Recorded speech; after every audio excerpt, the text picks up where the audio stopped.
لسان الصحات صفت حاولنا تبقى خوينا نهزباوي دحنا تقراي كتوننا إيمان حارنا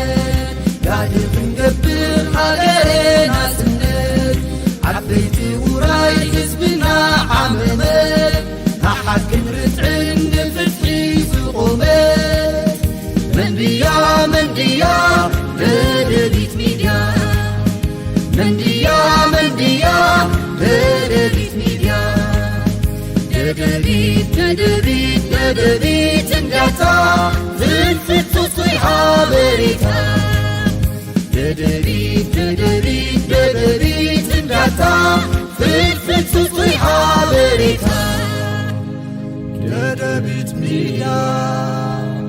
درديت ميديا فلفل تصوي حبريتا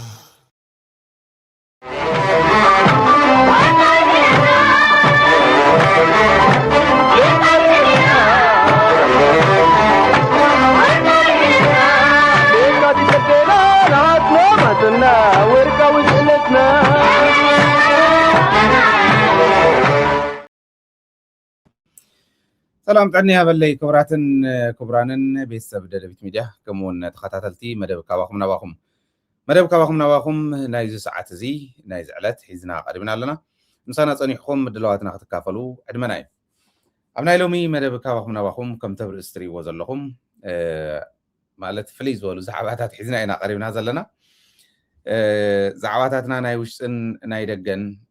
صلات حزب تግራይ نري اللي كل غزي مسناي تግራይ هلو كنتاتنا تحزنا انا نري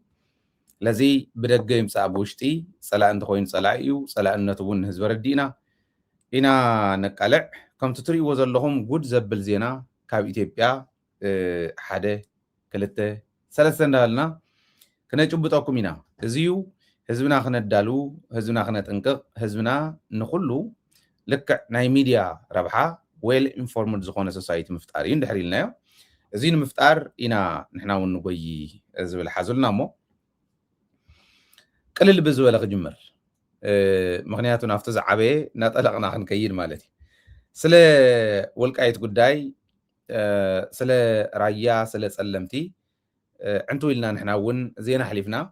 او استفلاليو مع خنات زين علم ناي إثيوبيا ميدياتاتو ون نحنا ناي تغارو ميدياتاتو ون اب محبراو ميديا ون تيترفه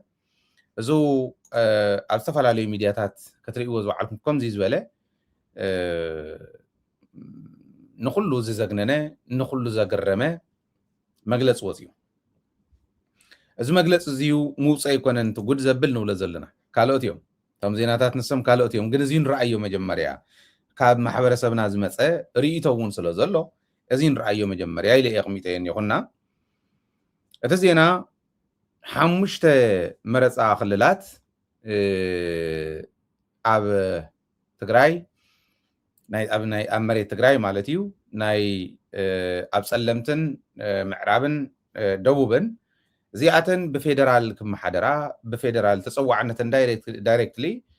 نا فيدرال كون تمرصاون بفيدرال كمراح زبل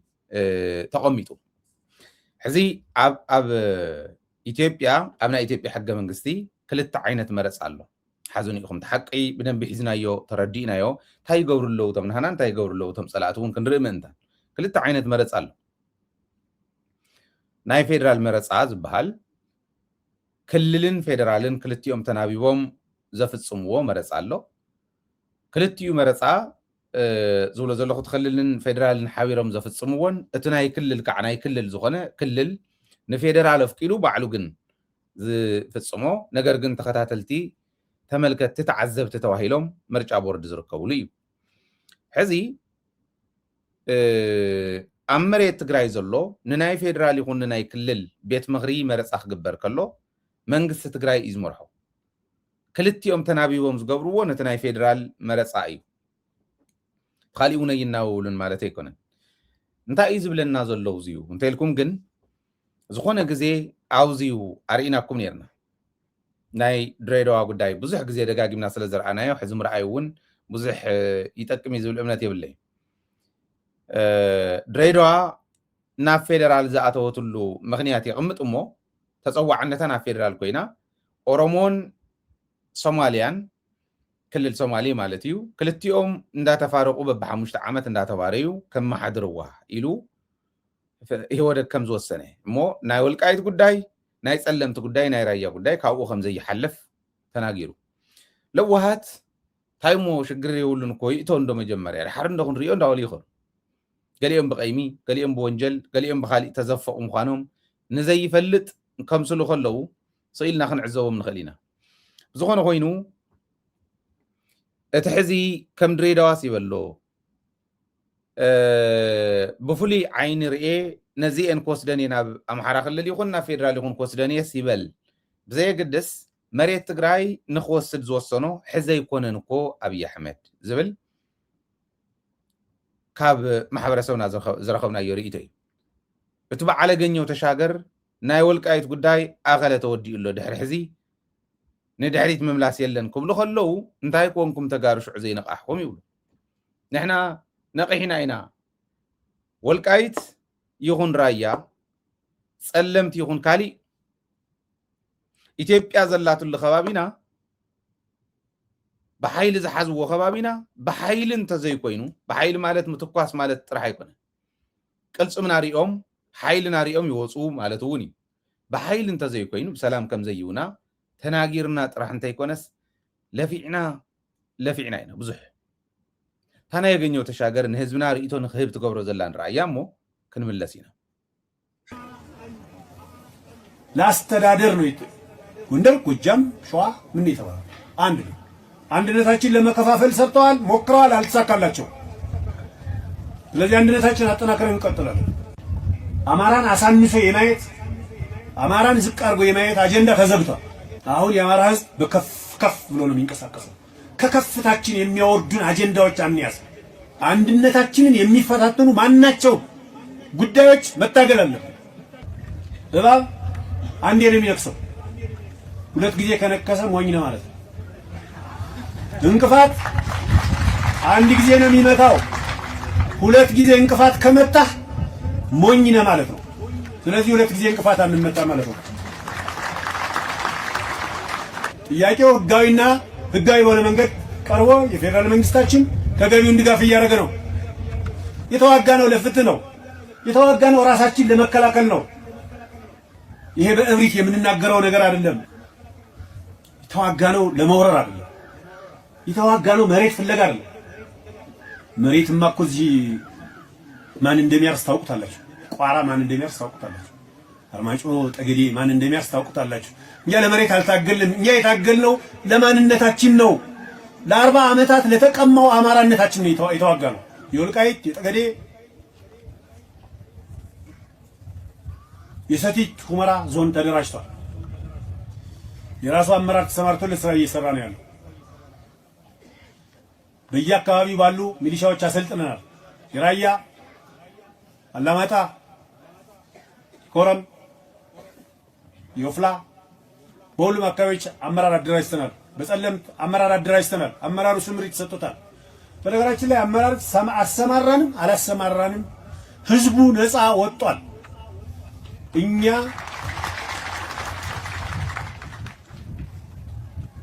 ስለፈቀደለት ሳይሆን ህዝቡ ከዚህ በኋላ ነፃ ወጥቷል ወደ ባርነት አይመለስም የመታወቅ መቻል አለበት አጀንዳው የተዘጋ አጀንዳ ስለሆነ ይሄን ጉዳይ በአግባቡ ማየት በጣም መሰረታዊ ነው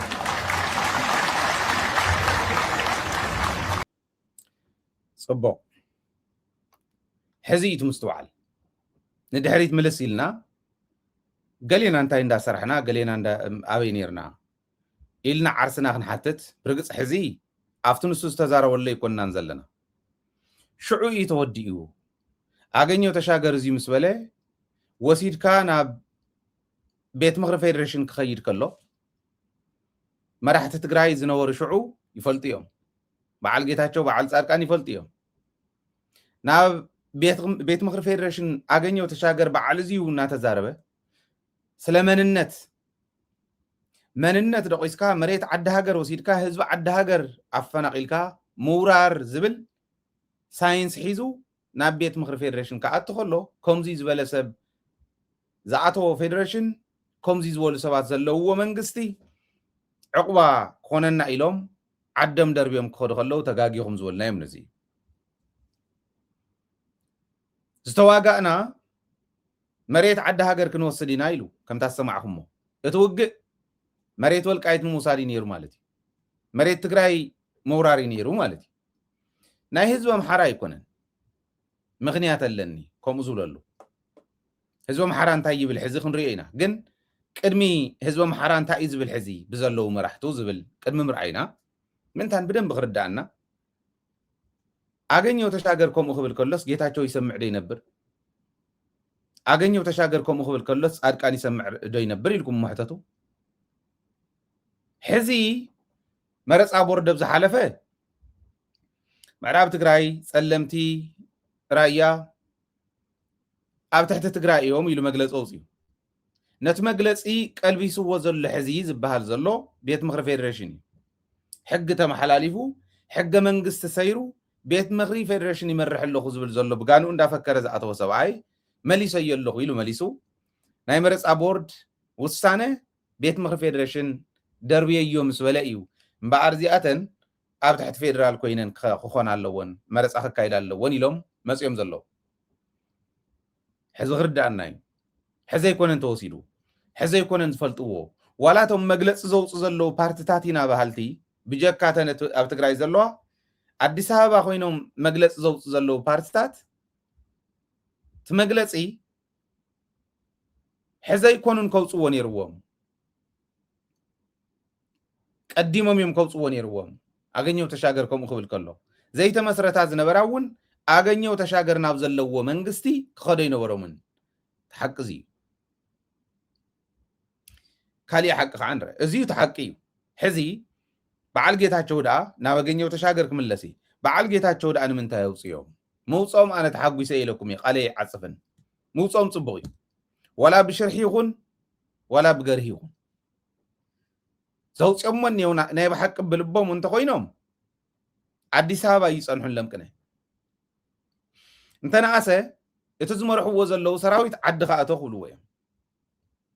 ናይ ብሓቆም ናይ ልቦም እንተኮይኖም ዝመርሕዎ ዘለዉ ሰራዊት ዓፋር ይሃሉ ሰቆጣ ይሃሉ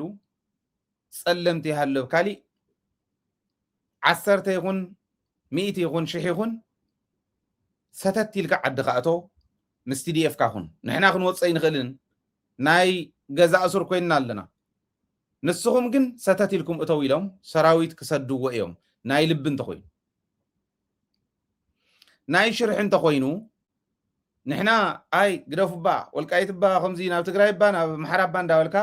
ኣፅኒሕናዮ ኣለና እምበኣር ወልቃይት ይፅናሕ ተባሂሉ እውን ካሊእ ውሳነ ክወሰን ይኽእል በዓል ጌታቸው በዓል ካሊእ ብዙሓት ፓርቲታት ናይ ኢትዮጵያ ናይ ትግራይ ከምዚ ኢለን ስለ ዘውፅኣ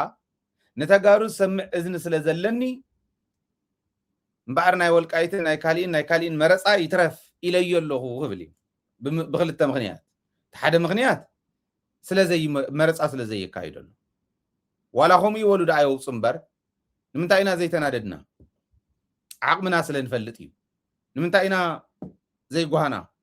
ኣይጓሃናን ማለት ኣይኮነን ብመሬትና ከምኡ ክእሉ ከለዉ ግን መሬትና ኣብ መሬትና መፅኦም መረፃ ከም ዘይካይዱ ስለንፈልጥ ኣያደናገረና ስለዚ ሓደ ምክንያት ስለዘይካይዱሉ ከም ዘይካይዱሉ ስለ ዝፈልጡ እምበኣር በዓል ጌታቸው ናይ በዓል ጌታቸው ፓርቲ ናይ ንእከለ ፓርቲ መግለፂ ስለ ዘውፃ ኢሊት ትግራይ እውን ከምዚ ስለ ዝገበረ ሕዚ ንተጋሩ ይሰምዕ እዩ ዝብል ዜና ክንገረሉ ስለ ዝደሊ ከምኡ ስለ ዝበለ ዘን ጠጠው ኣቢልና ኣለና ናይ ምዕራብ ጉዳይ ናይ ጸለምቲ ጉዳይ ገለ ይፅናሕ ዳሕራይ ብመማልኢ መረፃ ኣብ ዝካየደሉ እዋን ክንገብሮ ኢና ክብል ይኽእል ታሪዝ እንታይ እያ ሓንቲ መረፃ ከካይደለን ከም ዘይኽእል ስለ ዝፈልጥ ንኣብነት ራያ ኣብ TDF እዩ ኣብ ራያ ኣበየናይ ራያ እዩ ክካይድ መን ሰብኣይ እዩ ሕዚ ኣብ ትግራይ መፅኡ መረፃ ከካይድ ይኽብል ኣበየናይ ናይ ትግራይ ናይ ራያ ክፋል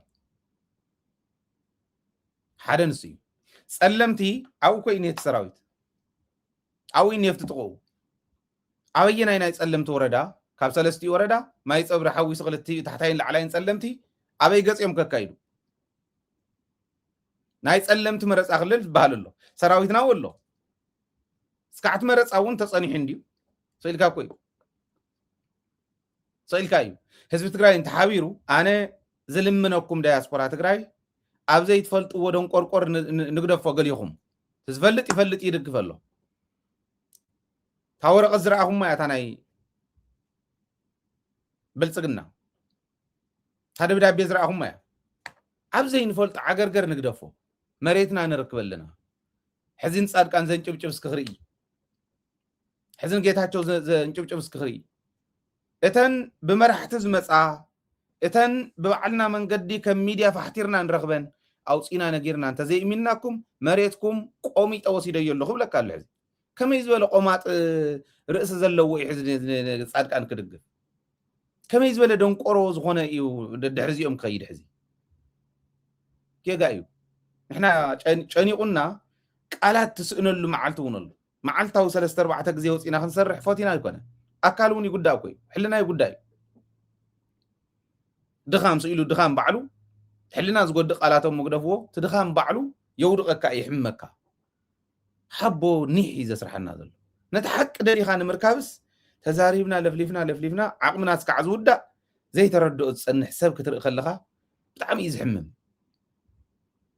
ናይቶም ጸላእትማ ከም ዘይገብርዎ ስለ ንፈልጥ ዕር ይሕመናን ሕዚ ከም ዝበለ ከዓ ብፍላይ ስለ ጸለምቲ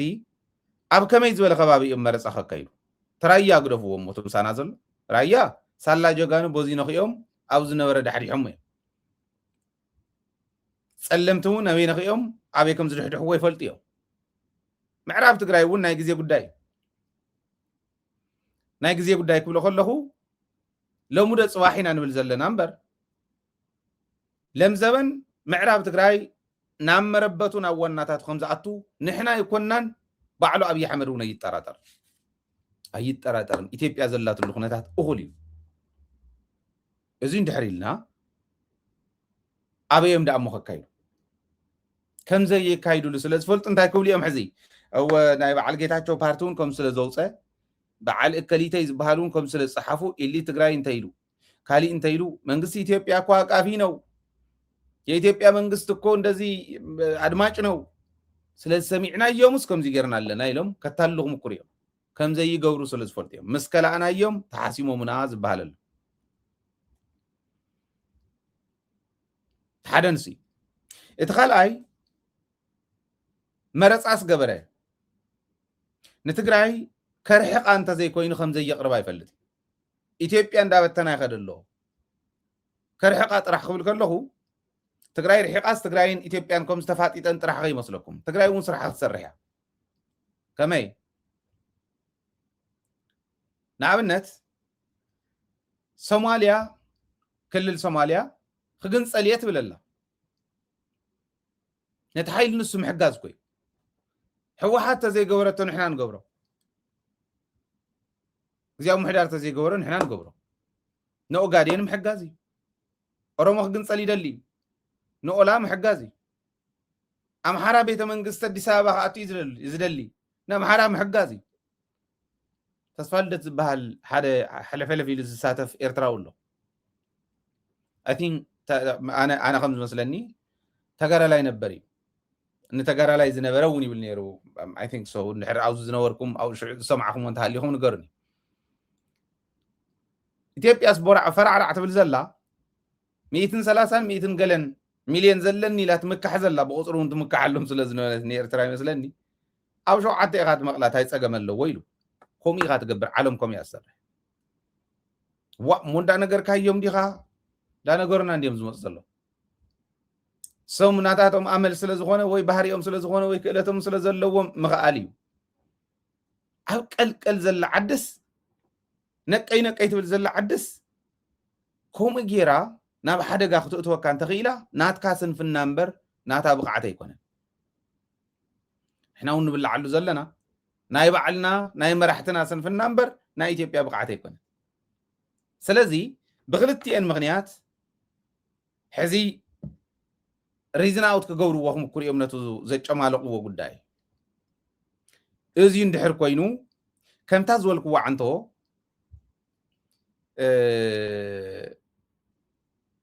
በዓል ጌታቸው ከምዚ ስለዝበሉ ኢሉ እንድሕር መፅኡ ካልኣይ ከዓ ናይ ብሓቂ ተናዲዶም እንተኮይኖም ክሰድዎም እዮም ኢለ ኣለኹ ነቶም ሰራዊት እንተ ዘይሰዲዶሞም ኣብ ዓፋር ዘሎ ካሊእ ዘሎ ዓዲ ከኣቶ ኢሎም ዳይሬክትሊ ይኹን ኢንዳይሬክትሊ ኦርደር ሂቦም ባዕሎም ስለ ዘመሓደርዎ ክኸይድ እንተዘይገይሮሞ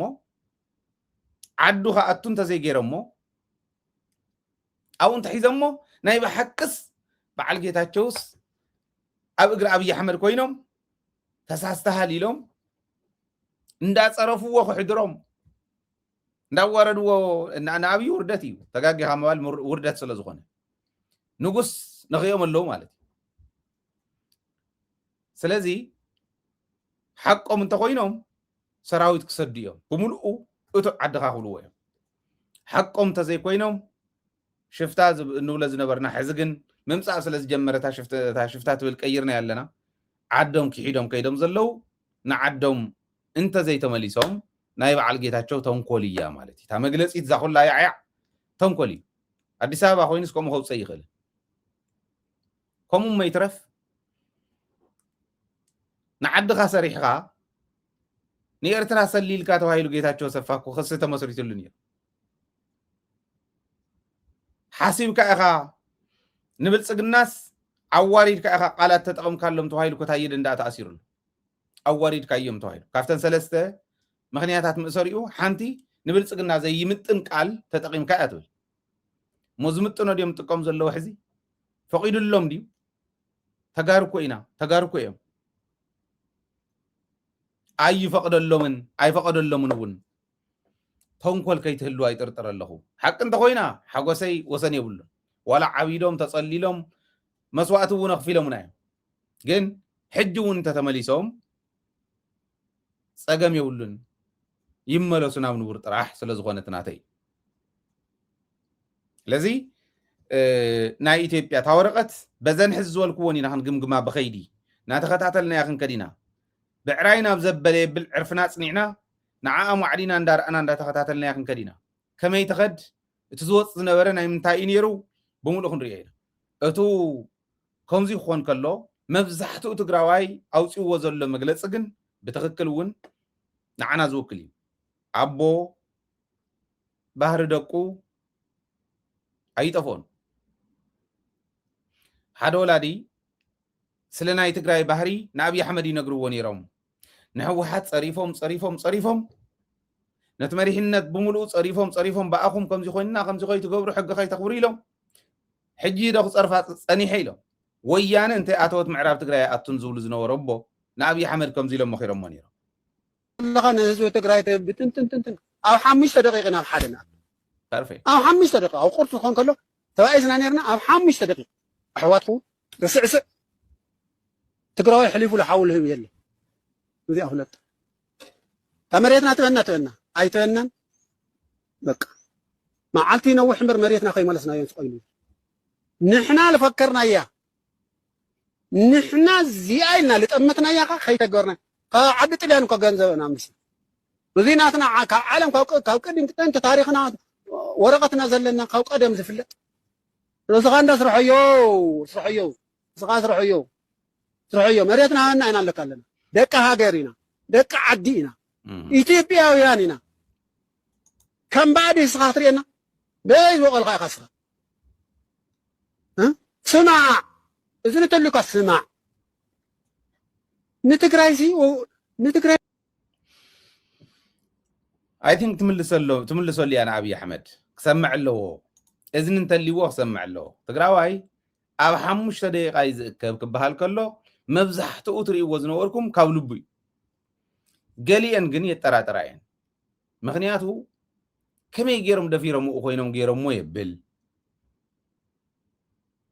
كمزي خون كمزي خلك تفي وم دينيري يبل تناي مجمر أنا يجنيه وتشاجر زرعهم نعيو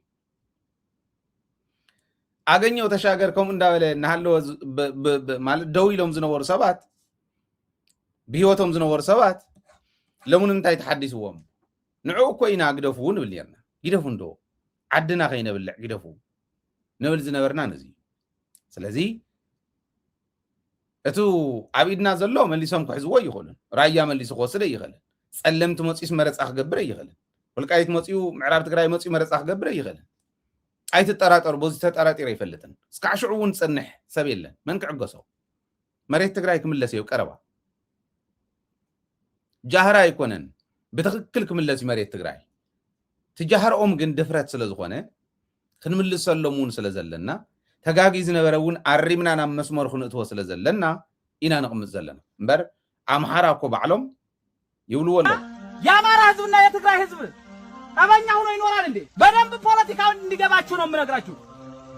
የአማራና የትግራይ ህዝብ ያጣላው ማን ነው? ፖለቲከኛ ነው። ፖለቲከኛ ቋሚ ወዳጅም ቋሚ ጥላትም የለህም። ፖለቲከኛ ህዝብ ግን ቋሚ ጥላት አይሆንም። የራያ ህዝብ የአማራ ህዝብ ከትግራይ ህዝብ ጋር የሚያገናኘው አውድም አለ፣ የሚያገናኘው ገበያ አለ፣ የሚያገናኘው ተስካር አለ፣ የሚያገናኘው ሰርግ አለ። የትግራይ ህዝብና የአማራን ህዝብ ምንድነው የሚያገናኘው? ማህበራዊ ኑሮ ያገናኘዋል ያገናኘዋል አይደለ? ፖለቲከኛ ከትግራይና ከአማራ ህዝብ ይገባል አይገባም? የትግራይ ህዝብና የአማራ ህዝብ ቋሚ ወዳጅ እንጂ ቋሚ ጥላት አይደለም። ዚያታ ተኺደና ሕዚ ዚኦም ፋኖ እዮም አገኘው ተሻገር ሕዚ የአስፋልት መንግስት እንጂ የአማራ ክልል መንግስት አይደለም። አገኘው ተሻገር አሁን አስፋልትን ተከትሎ ባህር ዳር የሚገባ ምናልባትም በፕሌን እንጂ በአስፋልትን መምጣት የሚችል ሰው አይደለም። ግን የአስፋልት መንግስት የሚያስተዳድር ጥቁሯን መንገድ የሚያስተዳድር እንጂ ገጠሩን የሚያስተዳድር አይደለም። አብዛኛውን 90% አማራ የሚያስተዳድረው ፋኖ ነው። ስለዚህ ንሕና ምስፋኖ እዩ ምዋዓልና ምስፋኖ እዩ ዝርርብና ከምኡ ስለ ዝገበሩ ኮይኑ ክተርፍ ማለት አይኮነን። መሬትና ከም እነምልስ ኣብ ቀረባ ንዕኡ እውን ኣይንጠራጠርን። እቲ ማሕለኻ ኮይኑና ዘሎ ናይ ባዕልና ሰብ እዩ ትግራዋይ በዓል ጌታቸው ክንደይ ናይ ዝኣክል ዕንቅፋት ኮይኖም በዓል ጻድቃን ክንደይ ናይ ዝኣክል ዕንቅፋት ኮይኖም ሓቁ ይተወድ ዝዛረብ ዝነበረ ኣምሓራን ትግራይን እኮ እንተልዒልና ሕቶ ዳ ንሕና እውን ኣለና እኮ ንሕና ኣለና መሬት ትግራይ ኮይኑ ብኻሊእ ዝመሓደር በምሓራ ክልል ዝመሓደር ኣለና ግን እዚኹ ንሓቶም ኢና ኢልና ይኮንና ንኸድ ዘለና መሬት ትግራይ እንዲዚስ ዳ አይበልናን ሕገ መንግስት ነኽብር ኢና ኣለና ጉርብትናና ይበልጽ ሕገ መንግስት ተኽቢርና ጉርብትናና አጠናኺርና ንስኹም ድጋፍና ንሕና ድጋፍኩም ኮይንና ክንከይድ ተባሂሉ እዩ ምስፋኖ ዝኽየድ ዘሎ እምበር እዚኦም ናይ መን ድዮም? መሬት ትግራይ እኮ እዩ ናይቲ ማል ታሪኽና እኮ እዩ። ግን ንሱ ኣይኮንና ንሕና ክለይም ንገብር ዘለና ናብ ሰሓቦ ጉተቶ እንተተኣትዩ ከምኡ ዝበለ ህይወት እዩ ዝሕሸኒ ክብለ ይኽእል ንህዝቢ ኣምሓራ ህዝቢ ትግራይ ከምኡ ይብለን እምበር ናው እንተተኣትዩማ ካሊእ እኮ እዩ ዝኾን። ግን ንሕና የለን ኣሉን ንሶም እውን የለውሉን ከምታ ዝብላ ዝነበረ እያ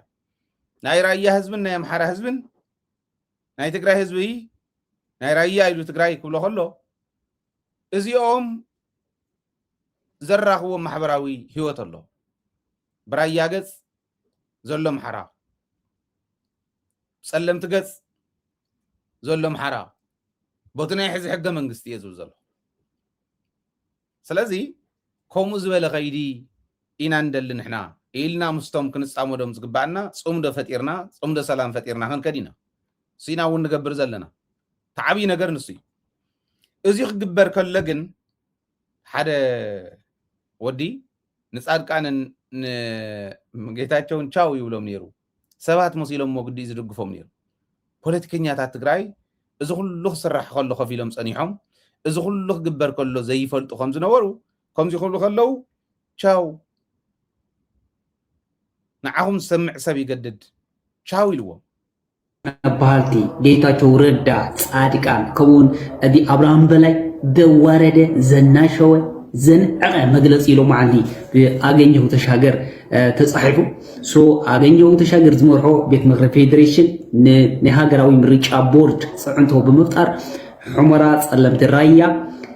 ኣብ ናይ ትግራይ ክልል ምርጫ ኮይኖም ምርጫውን ከካይዱ ተወሲኑ ዝነበረ ተቆልቢሱ ኣሎ። ስለዚህ ሕጂ ከዓነየ እዞም ከባብታት እዚኣቶም መንጎ ትግራይና መንጎ ኣምሓራን መዋዛገብቲ መከራኸርቲ ቦታታት ስለ ዝኾኑ ስለዚ ብቐጥታ ተወካሊኦም ንቤት ምክሪ ተወከልቲ ህዝቢ ተፀዋዕነቶም ብቐጥታ ንፌደራል ክኾኑ እዩ ምርጫ ቦርድ ኢትዮጵያ ከፈፅም እየ ዝብል ዘሎ ስለዚ እዚ ክገብር ዝኻለ ምርጫ ቦርድ ኢትዮጵያ ብምክንያት ኣገኘው ተሻገረ ዝመርሖ ቤት ምክሪ ፌደሬሽን ፅዕንቶ እዩ እዚ እንታይ እዩ ዘመልክተኩም ተጋሩ ካብ ፖለቲካ ናይ ኢትዮጵያ ሙሉእ ብሙሉእ ከም ዝወፀና እዩ ዘመላኽት ጌታቸው ጻድቃን አብርሃም በላይ ምስ አብይ እዮም ዝውዕሉ ኣብቲ ናይ ፌደራል መንግስቲ ኣባላት እዮም እዚኣቶም ግን ምንም ዓይነት ፖለቲካል ፅዕንቶ ክፈጥሩ ዘይኽእሉ ውልቀ ሰባት ከም ዝኾኑ ታይዳስ ንኸውዶም ጥራሕ ሱኩሙኪ ከም ዝኣርዩ ካብቲ ቤተ መንግስቲ ካብኡ ዝሓለፈ ምንም ዓይነት ፖለቲካዊ ፅዕንቶ ይኹን ፖለቲካዊ ዓብላልነት ከም ዘይብሎም እዩ ተመላኽት ስለዚ ኣገኘው ተሻገር ዝተዓወተሉ መግለፂ እዩ ስለዚ ተጋሩ ሕልፊ ፖለቲካል መራሕቲ ተጋሩ ከዓ ዝተዋረድኩምሉ ዝተናሸኹምሉ ታሕኩም ዝተደብረኹምሉ መግለፂ ብጣዕሚ ንዕባት እዩ ኣነ ተራ ዜጋ እየ ምንም ችግር የብለይ መራሕቲ ናይ ትግራይ ኢና ፖለቲከኛታት ኢና ገለ ትብሉ ግን ናይ ትግራይ ብጣዕሚ ክትሓፍሩ ዝግብኦም ክትሕብሩ ዝግብኦም ሰዓት ምክንያቱ እቲ መግለፂ ንዕኹም ንስኻትኩም መራሕቲ ናትኩም ናይ ኢትዮጵያ ፖለቲክስ ዳይናሚኩ ፕሪዲክት ክትገብሩ ዘይትኩኑ ዕውራት ደናቆር ትግራይ ክመርሑ እየ ክትብለኒ ኣይትኽእልን ጌታቸው ኩን ጻድቃን ኩን ማለት እዩ ፈሳው ኣብ ምንታይ ኢኻ ክትመርሕ ቻው ያ ቻው ብሓቁ እዚኦም ቻው ንበሎም ኢና ንብል ዘለና ሕዚ ንሕና እውን ዝወድቑ እዮም ወይ ኣብ ሕልንኦም ዓሚሙ ዝሓዞም ቀይሚ ንኸይሓስቡ ብደንብ ገይሩ ሸፊንዎም ኣሎ እዞም ሰባት እዚኦም ወይ ከዓ ብቀደሞም ዜሮ እዮም ንሪኦ ኮለና ብዓይንና እንዳረኣና ታጊደፉ ንብል ዘለና እኮ ዕብዳን ደስ ኢሉና ኣይኮነን ወይ ንዓብድ ኣለና ኢልና ኣይኮነን ስለ ዝረኣየና እዩ ፕሬዲክት ስለ ንገብሮ እዩ ኢትዮጵያ ናበይ ገፃ ትኸድ ከም ዘላ መስኮት እናኸፈት ካላ ብኡ ዝኣቱ ንፋስ ትግራይ ባርዐ ትግራይ እንዳፍረሰ ይኸይድ ከም ዘሎ ስለ ዝረኣየና ኢና ንዛረብ ንጌታቸው ንጻድቃንስ ብውሽጢ ዝከኣለኒ ምኽሪ ምፅሓፈይ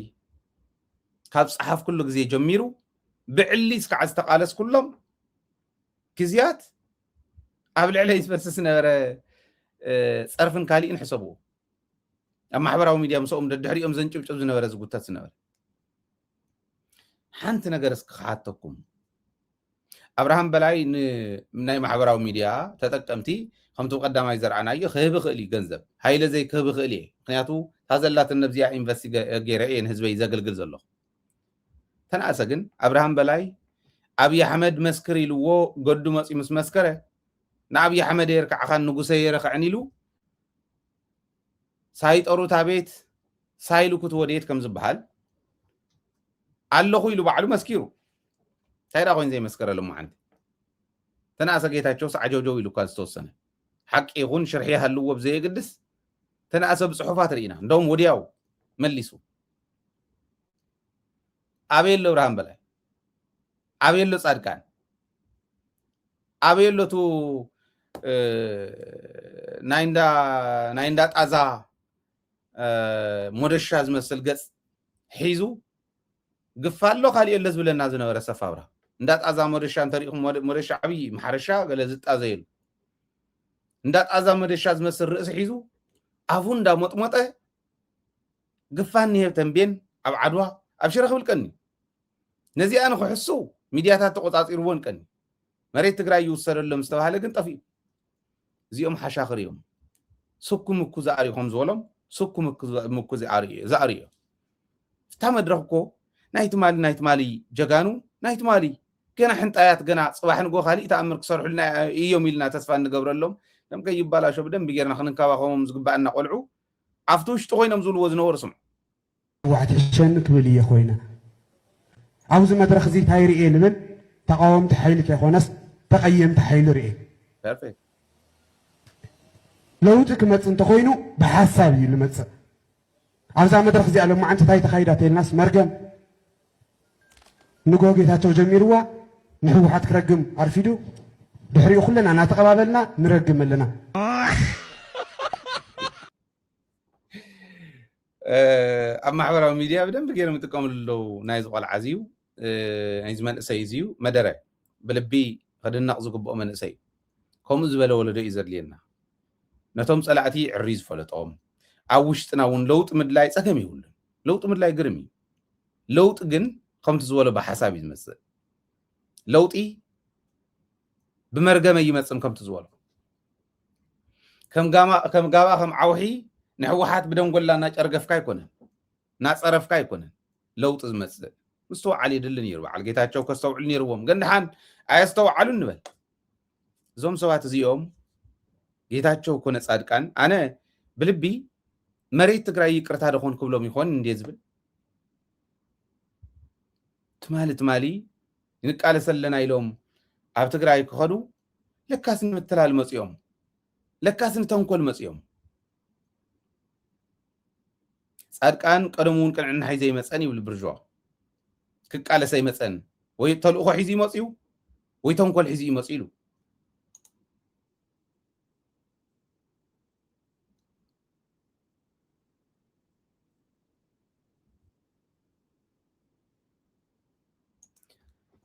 كونزي يبلنا نيرميوم حزي جيتاچو تا مغلص يخون كم عينا لنا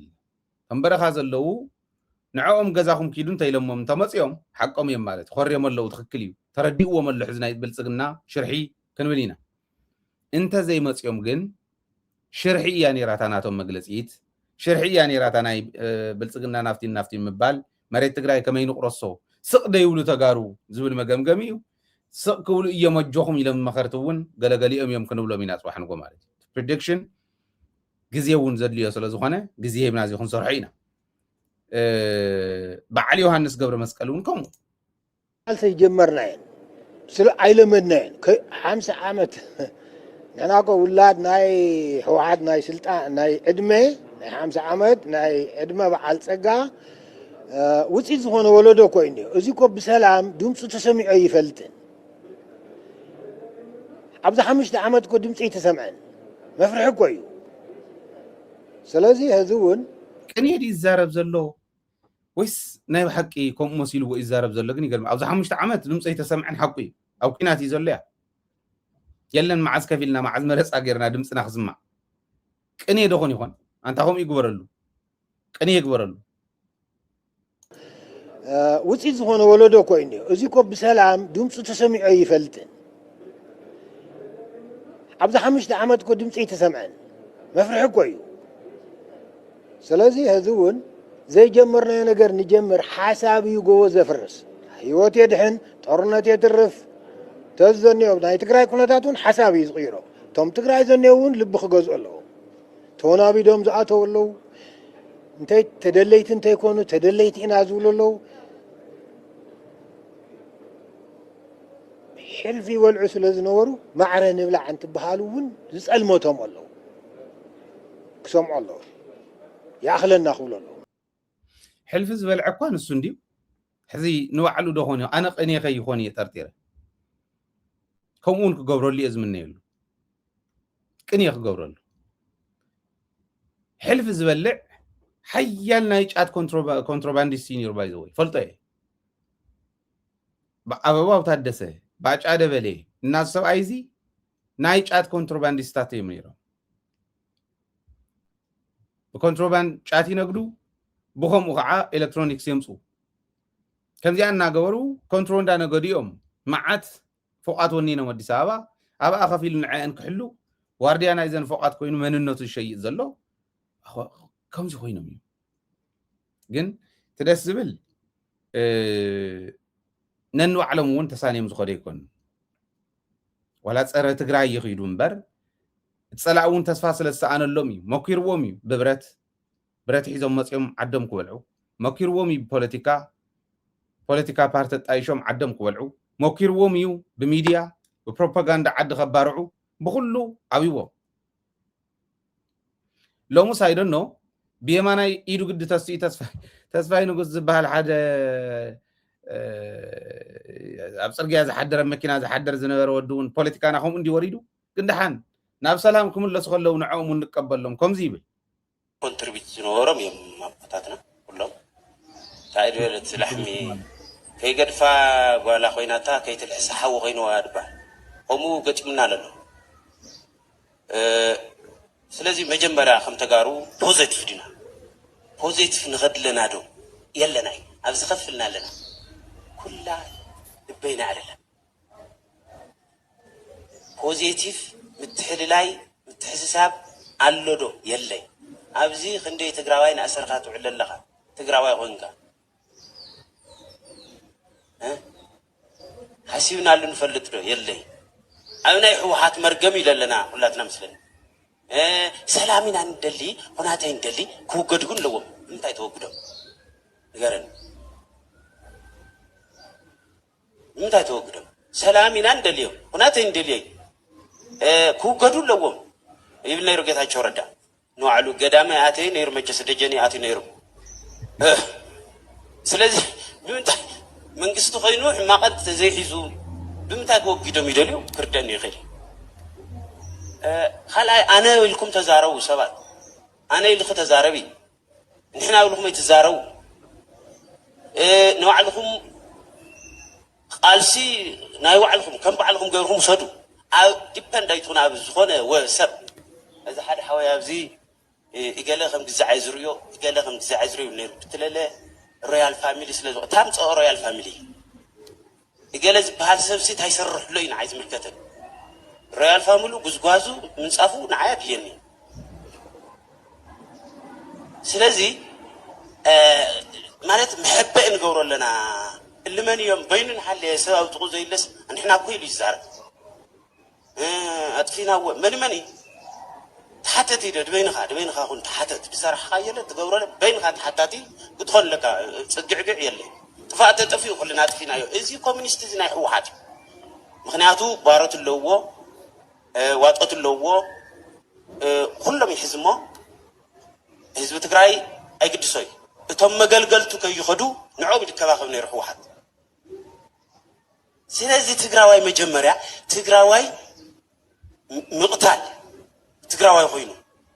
تقرأي أدعنو كري لني أول علي تقرأي موعل هذه إذا مرتنا حمورة كونا اللوهم غير تمسك أنا حزة فنفني هذا اللوم فنفني يلومني وحقهم ولا دفننا ولا حقهم نوعلهم يولا أنا لا خسرنا بحقوي تقرأ تقول ما تم يوانس البال همزي الزورة نيرني أقول هزوم ساي نيرو تقرأوا نيرو بهير نيرو إيروب البحال رزن حزب الله thank you زاقول عاب زكاة بزعبة إيروب أجندة نجوري بزعبة سعادة وركينا نزار بزعبة تقول له مريض أو إن ديام أوز نورس خيدوك سر خدت تقرأوا كبارر نيرو أي نوري إنت إيروب كل مسارتها عدوية أوي نعيز فناقل له تمرتي سلطانة مجمرة أزرخنا اللي بساعات مالتي أجندة نجورو أي نجوري شعبي هذا بحال هرسلو تقص ده ما يدي حزو مالتي حزونا ولا مالتي أي جبرنا له حزن متأريكم زي مسلكم ثوانا point of view تجارو خطو صورة توعلو تجارو اللهم تجراوي بمئسر مس بوليس تزاراريوم تتريك نجركم تجراوين إيرتراون بحنساب الجاملهم أم حرايونكم يأسريهم حزي فانون داول نتم حراي يأسروه نتجراوي كعا ويوياني يبلوه وإيرتراوي إخات مسلي لهم يأسروه نيرتراوي كعا إيرتراوي إخات وهايلو شعبي إخات وهايلي إستر يأسروه مو مس بوليس تماشات إيرهم جنزو يقبلوا كندزي خفل كتوصل تزي كوينو نواحق تأثر تمثل زل خايلو حق سلازيل بقرن يقوموا خابز خوون تواهيلو 300-400 شح خفيلي وصل عبود زل خاي سداد يبال نايك قربا ليبيا አዲስ አበባ ኮይና ቦኦም በዞም ትእስሩ ለኹም ዝብሎም ዘሎ ሓቂ እዩ ዝእስሩ ለው እዮም ካፍቶም ዝእስሩ ኣብኡ ኮይኖፍቲ መድረክ ንሱ ነንባዕሎም ተባሊዖም እዮም ክባልዑ ገና ዲ ዝበለ ጠርጣራ ክባልዑ ገና ተባሊዖም እዮም ዝእስር የለን ኢሎም ፀበል እንታይ እዩ ዝበሃል መባእ እንዳባ ገሪማ ዝበልዐስ ባዕሊ ይለፋለፍ ከም ዝበሃል ዝተለፋለፉ ኣለው بتقراوينتي تأثير لولو سبات موزحتيهم ناقلي طفعات فصيمهم يوم تتحيزو تزي تقراوي مخانس لهونه ونجل المفصام فقاد مغناي مالتي يكون حقن تحط حيسو ما نمسو تحط حق على حق يكوني بحق كطيقي تمالك كافتم زسرو يخع ززارب زلو على فما حرام صبل تاع ما بقى عند باغري ما زولعو يوم على فما حرام ميدا بتقراوينتي تأثير لولو سبات موزحتيهم ناقلي طفعات فصيمهم يوم تتحيزو تزي تقراوي مخانس لهونه ونجل المفصام فقاد مغناي مالتي يكون حقن تحط حيسو ما نمسو تحط حق على حق يكوني بحق كطيقي كافتم زسرو حدا زيو خالي عودن طري اب كالي ميديا ودن طرو تغار እንዳ አሰረ ይዝውዕል ወዱ እንዳሰደደ እከለ እንዳሰደደ እንዳ አሰረ ይዝውዕል ይብሉን ይር ተስፋይ አብዝ ሓለፈው ወደን ጥሩ ማለት በደንብ ገር ይገልጸን ይው አው አፍታ መድረክ ግን አታክልት ጥራህ አይኮነን ካልኦቱን በዲለም የምታሲሮም ንሕና ይሰርና አይነቱ ማለት ከምዝናይ ጸበል እንዳባገር ይማን ብሎ ዘለን ኮሞለዩ እዚ ነሪ ብዙኾነ ግን እዛ ነጥብ እዚኣ ተው ክባልዑ እዮም ነንባዕሎም ንብሎ ዘለና እቲ ኩነታት ናይ ሓቂ ተረዲእዎም እንተኮይኑ መሬት ትግራይ ብሰላም ክህብዩ ኣብይ ኢሎም ሓሲቦም ተነይሮም ኮይኖም ሕዚ ሰተት ኢሎም ዓዶም ይተው ካብዚን ላዕሊ መርትዖ የድልዮም እምብልና እንተኢሎም ግን እቶም ሽኻሉ ዘሎ ኣብ ቃልሱ ዘሎ ትግራዋይ እኹል እዩ ቃልስና እንታይ ክመስል ኣለዎ ቃልስና ኣብ ምንታይ ክምስረት ኣለዎ ቃልስና ንኽንዕወት እንተኮይንና እንታይ ዘድልየና ዝብል በደንብ ገይሮም እዚ ዝቃንዩ بعدهم زي خونلهم بهزوم زي خونلهم زين السمو سيلمون ولا فرق حقين سونت تشكيمهم عب سقاي عند حدروا بقرن مقوتن مقيار اما عاد سقاي عند حدروا سقاي بدن بحسوهم غيركم حدز مرحو سراويت مرحو عدهم نص خوصو عب تطنقق زل سراويت كعلنا اتنا علامه تصارارو نبوتو اتبا حق تግራይው نبوتو باغنا مليت عد تغيرنا يا ناتقرممت ناتشرممت وسنز نبره ما اخلنا هنا كنطفينا مدفع مالت باكل زي مهلاو يكونن سينم زوسدو زمرت برتات مملاس يكونن علامنا عدنا مملاسي مليت عد مغبار تግራይ مدفع مالت باكل زي مهلاو يكونن ቅርስና ክጠፍዩ ታሪክና ክጠፍዩ ሓድግና ክጠፍዩ ትውፊትና ክጠፍዩ ጅግንነትና ክጠፍዩ ባሮትኩም ኮኒና ባሮትና ንኹ ምጥፋእን ባርነትን ሓደ እዩ ኩናትን ባርነትን ውን ሓደ እዩ ናይዚኣ መፍትሒት ሓንቲ እያ ደደሊታውነት መትከላውነት ዳርሕጂ ኩልና መትከላውነት ንውቀር ሓሳብና ክእለትና ኣተሓሳስባና ባህርያትና ንመትከላውነትና ዝወቅር ክኸውን ይግባእ አለበለዚያ መትከላውነት እንተ واو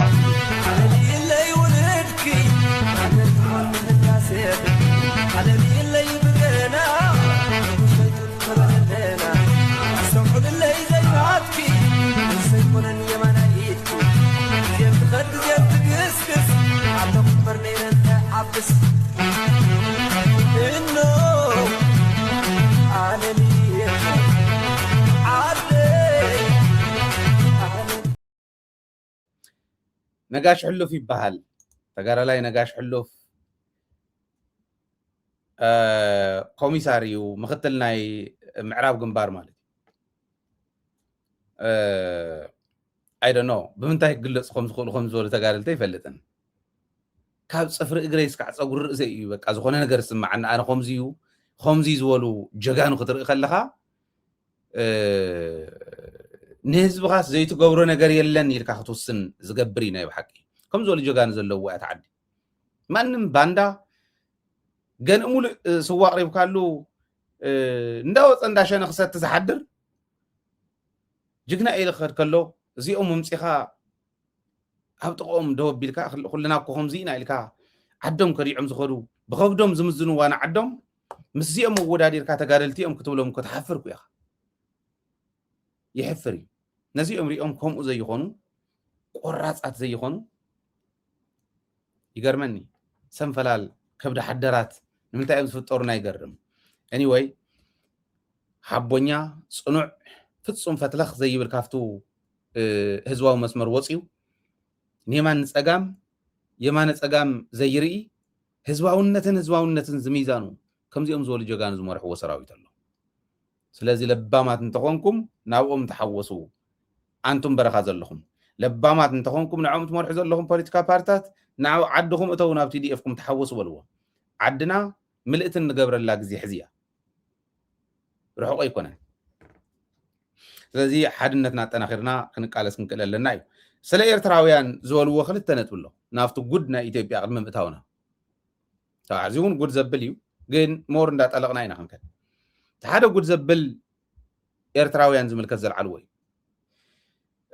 ሹማ ኣብደታ ዝተናገሮ ኢሎም ዝለኣኹልና ካፍቶም ኣብ ደገ ኣብ ኣደባባይ ዝሰማዕናዮም ስለ ኤርትራ ዝተዛረብዎ ኣብይ እውን ዝዛረቦ ዝነበረ በሽሙር ካብ ሶማሌ ጫፍ እስካዕ ምፅዋዕ ዝብሎ ዝነበረ ካብዚኣቶም ወፃእ ለካስ ኣብኡ ተኣኪቦምልና ሰሜናውያን ተባሂልና ተኣኪቦምልና እዩ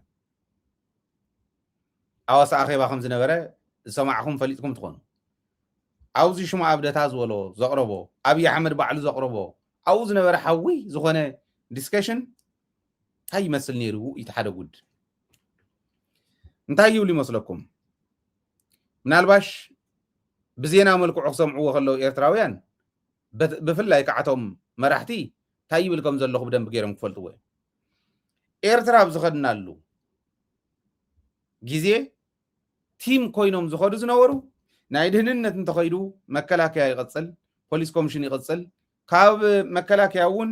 ናይ ኮማንዶ ይቕፅል ናይ ካሊእ ይቕፅል ዓዲ ስነፅንዕ ኢና ነርና እዩ ዓዲ ነፅንዕ ኢና ነርና ንኤርትራ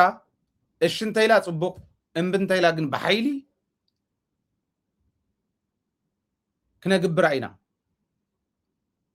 ብሓይሊ ክንገዛእ ኢና ዝዓይነቱ ማለት እዩ እያየን አልነበር ወይ አሁን 65ኛ ዓመቱ ያከበረ ልዩ ዘመቻ ለዚህ ብለን ነው ያዘጋጀነው ይሉ ነዚልና ኢና አዳሊና እዩ እንዳራአና ስለዚ መጻና ኢንተለጀንስ የጽናዓ ስለዚ ነበረ ንኤርትራ ስለዚ ኤርትራስ ከም ዝወርዋ እንደገና አዋሳ አረጋጊጾም ኣብ አዋሳ አረጋጊጾም ኮርዋ የሚልና ሓዝኽነ ድንግጻ ይኮነ ድልዋት እዮም ይምጻ መሽዑ ክንሪኦ ኢሎም ኤርትራውያን ሰናፋት ይኮኑ ንውግእ ኣብቲ ልምዓት ዓብይ ወንበር ፈትለኽ መዋል ዓብይ ወንበር ኣብ ውግእ ዝሕመዮ ይኮኑ ኣብ ቅድሚኦም ከይፀንሖም ዝሰግእዎ ሓይል እንተሃልዩ እቲ ከምኦም ተዋጋኣይ ዝኾነ ትግራዋይ ጥራሕ እዩ ንኢትዮጵያ ብሓንቲ ለይቲ ንወልዳ ኢና ብሓንቲ ክረምቲ ንወልዳ ኢና ስለ ዝበሉ ኣብ እግሮም ከይና ከም ተፅድፉ ኮሪእና እያ ኤርትራ እኮ ናይ ዲፕሎማሲ መፍትሓ ተቐቢላ ካብ ኢትዮጵያ ልቡ እንዳዘበጠ ኢሳያስ ታ መፍትሕ ተቐቢልዎ ናይ ዲፕሎማሲ መፍትሕ ተቐቢሉ ምስ ከፈታ ፈቆደ ስዑዲ ዝኸድ ፈቆደ ራሻ ዝኸድ ፈቆደ ቻይና ዝኸድ ኢሳያስ እምበር ኣብየ ይኮነ እዚ ብቕዓት እዩ ከመይ ገይሮም እዮም ነቲ ኩናት እውን ተመፂኹም መርሕዎ ብኡ ምግምጋም ይከኣል እዩ በዚ ይፍራሕን ግን ኣብኡ ዝተዛረብዎ እቲ ጉራ ጉድ ዘብል ዝበልክዎ ነዚ እቲ ጉድ ዘብል ካሊእ ክነግረኩም 30 መዓልቲ ኢልና ኣብ ዝሓለፈ ብ30 ቀን ኤርትራ እንገባለን እዩ ነይሩ ቅድሚ ዝነበረት 10 እስከ 15 ቀን ክንኣቱ ኢና መቐለ ዝብል ናይ በዓል ጻድቃን ጃህራ ነይሩ 15 ቀን ደምሩላ 30 ጌታቸው ናይ ሰዓታት ይገይርዋ እዚ ኩሉ ዘረባ ሰዓታት ዝብሉ ገሊኦም 15 ቀን ዝብሉ ገሊኦም 30 ቀን ዝብሉ ገሊኦም ጠቕላላ ክድመር ከሎ ኣብ 30 መዓልቲ ውሽጢ ኤርትራ ክንሕዛ ኢና ዝብል ዘተ እዮም ገይሮም ቆልዑ ይመርሕዋ ከም ዘለው ተዓዲ ወዚኹም ትርእዩ ከምኡ ክብሉ ከም ዝኽእሉ ንምግማቱ ንማንም ደደቢት ንሰምዕ ኣያእውየን ንምንታይ ካዛኪታ ኣብ ዓፋር ዛሬ እዚህን ያለነው ነገ ጭፍራ እንገባለን ከነገ ወዲያ እንደዚህ እንገባለን እንዳበለ ክዛረብ አምባሰል እንገባለን እንዳበለ ክዛረብ ሰምዑ ነይሩ ውግዶኹም ጌርካ ይምራሕ እዩ ኩርባብያ ገይርዎ ኩርባብያ እኳ ዘሳጉጎካ ናፍቲ ዘይፈልጡ ደናቁር ህፃውንቲ መርሕዋ ከም ዘለው ተዓዲ ልክዕኹም ዘይኽእል ሽፈር ንየማን ንፀጋም እንዳጋጨወ መኪና ባምባ ገይሩ ዝወስዳ ባምባ ገይሩ ነዚ ዓዲ ኣርጊፉ መጨረሽኡ ንገደላ ክእትዋ እዩ 30 መዓልቲ ንኤርትራ ዝበሃል ልዩ ዘመቻ ዝኩሉ ሆ እንዳበለ ትሪእዎ ዝነበርኩም ኣብ ስታድየም ንኤርትራ ኮማንዶ ኣብ ቆቦ ደሪእኹሞ ተጋዳላይ ትግራይ ስልክ ዝመስሉ ቆልዑ ነዞም ከክን ደውዕር ዝኾኑ ኮማንዶ ብረት ስለ ዘለዎ ቱ ቪድዮ ሪእኩም ንበር ኣውሪዴ ኣሎ ካብ ኣርካይቭና ኣብቲ ግዜ ንሱ ንሕልፎ ዝነበርና ኮማንዶ ተማሪኾም ማዓት ኮማንዶ ተማሪኾም ኣብ ቆቦ እሱ እውን ናይ ኤርትራን ናይ ኢትዮጵያን ሰራዊት ብምሉእነት ተሳተፍሎ ዝነበሩ ኩናት ኮማንዶ ከም ዘለዎ ማሪኾም ሪፐብሊካን ጋርድ ተማረኹ ነይሮም ድዮም ኣብ ትግራይ እንታይ ይብሉ ከም ዘለው ዘይርድኦም ጉድ ንዓዲ ዝኾኑ ጉዳት ይመርሕዋ ከም ዘለው ተዓዲ ትሪእዎ በዚ ውግእኹም ጌርካ ይምራሕ ይትረፍዶ ወታደር ንሕና ንኹናት ናይ ወታደራዊ ሳይንስን ጥበብን ዘይተማሃርና ለይማን ዝፈልጦ እዩ ትድፋእ ትደፍእ ምድፍፋእ ክህሉ እዩ ለሞዚ ፅባሕ ኣብዚ ክንሓደር ኢና እንዳበልካ ጣሓሒሳ ምኽዓብ ናይ ኣብይ ኣሕመድ ዓቕሚ ምኽዓብ ናይ ኢትዮጵያ ሰራዊት ዓቕሚ ከምኡ ዝበሃል ነይሩ ሕጂ እውን 30 መዓልቲ ንኤርትራ ዝብል ኣቐሚጦም ኣለዉ ኤርትራ ክልተ ስንዳር ሁለት ስንዝር የምትሆን ሃገር በ30 ቀን ለመያዝ እንዶም ሲረዝም ነው ብዓለም ዝበልዎ እየ ዘንብበልኩም ዘሎ ተንዚ መፃና መረዳእታ ካብኣ ስለ ዝኾነ እዚ ሓደ ኤርትራውያን ዝምልከት ስቃይ ኤርትራውያን ኢሎም ዘውፅዎ ዜና ሕዚ ኣብ ብምሉእ ናብዚ ሓበሻ ረኣይዋ ኣንዳፍታ ዝበሃል ረኣይዋ ደሴም ዜና እዩ ኣብ ሓደ ዓይነት ዜና ይቅርታ ኦኬ ምናልባሽ ሪከርድ ክንገብሮ ኢና ሪፖርት ገይሮም ኣለዉ ማለት እዩ ተመሊሳ ክትስቀል እያ ፀገም የብልኩም እንድሓን እዚ ተመሊሱ ክስቀል ፀገም የለን ሪፖርት ገይሮም ኣለዉ ማለት ስለ ዝኾነ ፀኒሑ ስለ ዝስቀል ብምሉእነት ክኸይድ እዩ ላይቭ ኦልሬዲ ኣቋሪፆም ኣለዉ ፀኒሕና ክንቅፅል ኢና ድሓን